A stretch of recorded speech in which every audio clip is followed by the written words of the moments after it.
Hi, today we're going to talk about the common mistakes that so many entrepreneurs make when it comes to networking. If you want to learn how you can avoid these mistakes when it comes to talking about your idea, meeting new people, and maybe even trying to get people to buy your idea or invest, then please keep on watching. Hi, my name is Melissa Taylor, and I'm the founder of Strive With Me, a platform making personal development and social change more accessible to busy people. Now, you may be wondering, what are we doing talking about entrepreneurship, and what does that have to do with personal development and social change? Well, as a serial social entrepreneur, I have a little bit of experience in this, or should I say a few years experience on this, and I have mentored, I have worked with and supported and advised so many startups, and I've even met a number of startups that have made these mistakes. And I've also talked to a number of investors, business CEOs from all levels, corporate executives from all levels that have shared the same level of concerns that, these are common mistakes that people make. And we're going to talk about how to overcome them and how to avoid them so that when you are ready to talk about your idea, when you're ready to meet that important person, you don't stumble over these things. If you like content like this, please like, comment, and subscribe. It really supports us, and we love to have you strive with us. So without further ado, let's jump into the video. So, common mistake number one. So many entrepreneurs don't know how to tell their story. We all know how important storytelling is. We feel that when we watch a great show, an amazing movie, or just captivated by a story that someone's told. The same thing can be applied for entrepreneurship and comes to pitching and networking. Let me explain. So nowadays, branding is such a big part of entrepreneurship, especially when you're starting out, because all you really have before you even build the product or develop the service or anything like that is you. You are the main person. You are the person that is the face of the brand and the company, and you want to be able to articulate what it is that you're trying to do, who you are, and why you're the right person for the job. So when it comes to meeting new people, you really want to be able to tell them exactly in a very few words who you are, what you're trying to do, and why this matters to them. This is important to know your story, have a good idea of your pitch, and be able to work in your idea in a way that they're going to be able to understand and be able to help you.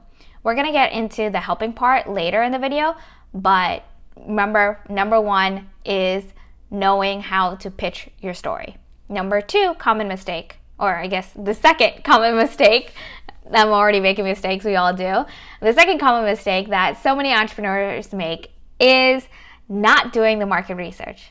Listen, I get it. Market research really sucks, right? We're so excited with our ideas, with our product. We want to be able to work on it with clients, want to be able to engage with people. We're just so excited with what we're trying to build that we just know people are going to buy it. And we just know that it's going to solve so many problems. But how much are people buying it for? Who is actually going to do the buying? And what problem are we solving? All these questions can be answered with really good market research.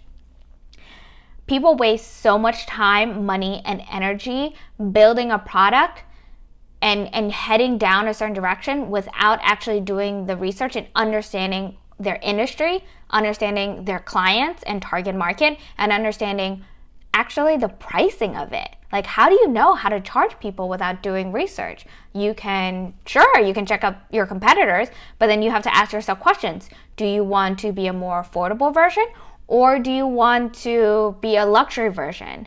Does your company solve a want, a need, or is it a luxury item? Because all three can work. It just really depends on your target, the problem or service that the problem that you're solving, or the service that you're providing, and the product that you're looking to build. So it's very important to take the time to do the market research to be able to learn who it is that you're going to help, how you're going to help them, what other issues could be related, how you can price your product or service, what chunk of the industry you can possibly capture if you're able to scale and grow the business, how much does your industry make, and so many other questions can be answered by doing your market research. It is definitely a lot of homework, but we really recommend you to take the time to do the research before you invest tens, even maybe thousands of dollars into building a product, taking courses to advance your service, or even building out a team. You don't want to waste time, energy, and resources because those are so precious to entrepreneurs. Number three, common mistakes that entrepreneurs make when it comes to networking is talking about their price. This is a touchy subject for me because I know I don't have the best relationship with money. And I know that's a common problem for a lot of people that either didn't grow up with a whole lot of money, didn't have the greatest perspective when it comes to money, didn't see people have great relationships, such as their parents, be able to handle money well, and so many other reasons. So, when it comes to talking about price and money and charging for your service, time, product, whatever that is, it can be a big challenge. And you really, really need to be able to do it, because if you don't know how to ask for how much it's worth, you're not going to be able to build and grow your company. Sales is a big part of that. You need to be able to turn revenue, not even just profit, just revenue, be able to make money to keep yourself employed or like pay your bills, be able to pay and support any teams or services you may have. And also, as you look to scale your company, you're going to be able to need to project some kind of revenue and have an idea of how you're going to be able to generate money in order to get investments, especially the more investment you're looking to capture, like for example from a VC or a limited partner or anything like that. Really make sure that you have an idea, and it first starts with being able to talk about pricing and really also engaging with your customers to see how much they're willing to pay for your product or service. Okay. Number 4, when it comes to selling, now that we're here, a common mistake that many entrepreneurs makes. Sorry, I can't speak. It's been a long day. Number 4, a common mistake that many entrepreneurs make when it comes to selling is they sell to everyone in the same exact way. No. You don't talk to your friend the same way you talk to a partner as the same way you talk to your parents or your teacher or your boss. The kind of same philosophy applies when it comes to selling your business idea, product, or service. You're going to have to cater your pitch to the demographic that you're targeting. Your pitch for an investor is very different from a customer, is very different from your everyday community manager and leader such as myself. I've worked with a number of different communities and managed them. I know that there's a lot of different overlap when it comes to pitching your idea. Obviously, there are things that like an investor is going to be really much more interested in compared to a community leader who just wants to get the gist of what you're trying to do, versus a customer who really are going to ask very specific questions on how you're going to be able to solve their needs. So you have to be able to prepare different pitches for those different target audience. And you're going to have to also really know those pitches in case you talk to someone that maybe you meet at a networking event or on the street or wherever it is, and you realize, oh, this person could potentially be a customer. This isn't just an intro call, or this isn't just a coffee meeting that a friend made for me.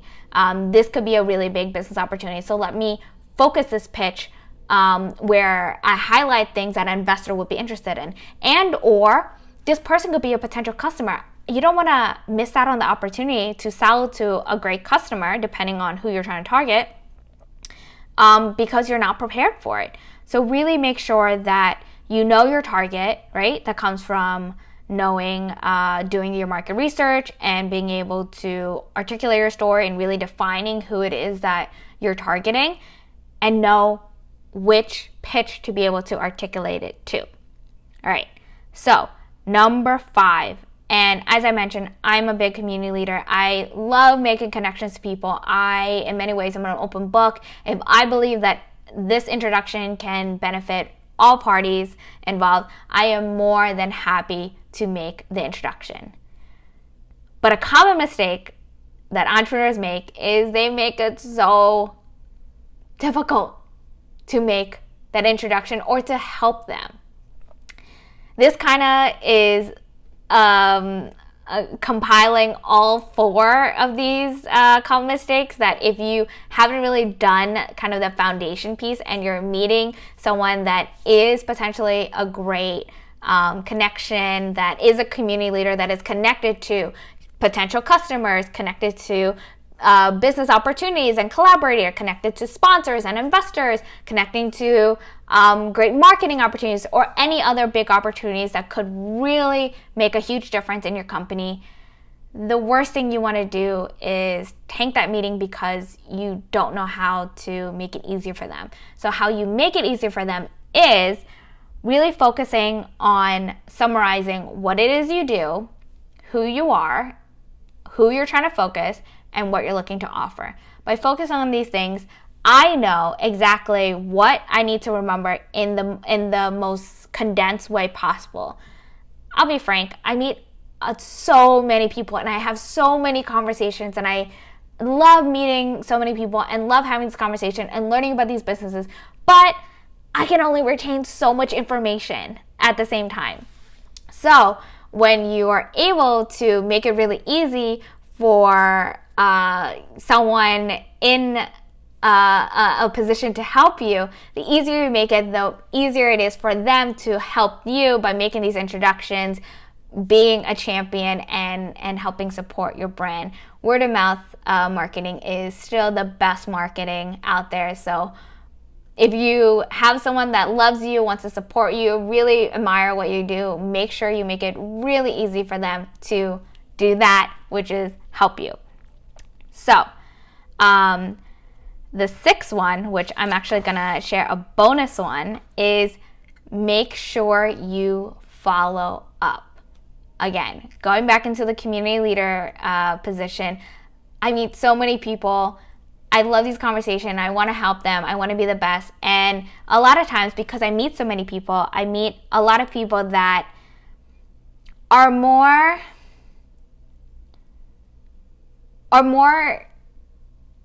so not ready for certain steps just yet because they're still figuring it out and they're not sure. So I put things out there. I put out opportunities like, hey, I can introduce you to this person, this person, this person. I think you should talk to this person. I can help connect you to them. I think you should check out these opportunities. And I pretty much build an a la carte menu for them. Like, hey, here are all the reasons, or here are all the ways I can help you. You let me know which one would be most helpful. And then oftentimes in the meeting, they're like, yes, that would be so great. Thank you. And then I never hear from them. So what does that tell me as a community leader who was really eager to help is that they're not really serious. They're not as focused, right? They're not serious because they're not following up, and they're not like, hey, that opportunity was amazing. Please make that introduction. I would love to continue on. 2, they're not very organized or focused because they probably are in a bunch of meetings too. But if I'm doing the favor to help them, they should be the one that's following up with me because I'm the one that's in networking. It's social currency to leverage these relationships and make these introductions. And finally, it's hard to say because as community leaders, we love what we do and we don't do it for the thanks. But my goodness, we're still human by the end of the day. We're dedicating so much time and energy and love and resources and we took the time to build all of these relationships and be aware of all these opportunities for you, please make sure you say thank you to people who take the time to meet with you, and not just a generic thank you so much for meeting me, but more so like, hey, I really appreciated learning this, and this about you. I really enjoyed our conversation about X, Y, and Z. I would love to follow up with the introduction for person 1, 2, and 3. Would you be open to making that introduction? And that small gesture goes such a long way, because that follow-up, one, shows me that you actually found our meeting valuable, right? Like, we didn't spend 30 minutes, an hour, or however long, and you weren't paying attention or anything like that. 2, there was an action item, and I invested this time meeting you, and not only are you following up, but you're actually taking action to do something about it. And 3, you recognize that our relationship is important, and you're taking the time to acknowledge that. So I feel more comfortable introducing you to other people that I have relationships with that may or may not be as friendly. So I have more trust in you, who, compared to someone that didn't follow up, I don't know if they're going to be as courteous to my contacts as I would want them to be. But if you show me that you're courteous and that you're appreciative and that you're mindful and considerate of my time and the efforts I'm willing to offer you to help your startup and business, then I feel more comfortable introducing you to people that may be a lot more, I guess, important, you can say, or a lot bigger fish or shark, because I know that you're going to take care of them and you're going to respect their time and energy.